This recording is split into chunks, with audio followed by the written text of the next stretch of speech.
నమస్కారం ఈటీవీ 360 కి స్వాగతం ముందుగా ప్రధానాంశాలు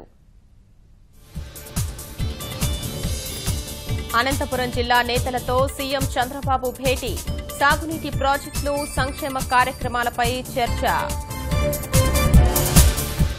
రాజధానిలోని కట్టడాల పర్యవేక్షణకు ప్రత్యేక అధికారులు సీఆర్డీఏ తరపున నియమిస్తామన్న మంత్రి నారాయణ ఐపీఎస్ల బదిలీలపై దాదాపు పూర్తయిన కసరత్తు 1-2 రోజుల్లో ఉత్తర్వులు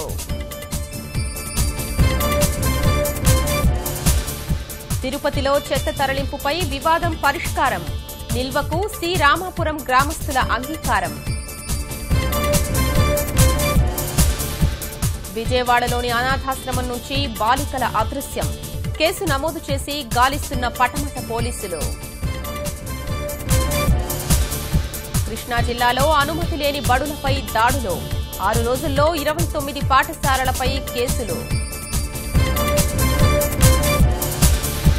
కోచి మెట్రో సర్వీసులు ప్రారంభించిన ప్రధాని నరేంద్ర మోదీ మౌలిక సదుపాయాల అభివృద్ధికి ప్రాధాన్యత ఇస్తున్నామని వెల్లడి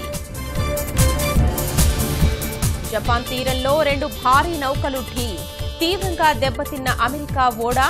7 గల్లంతో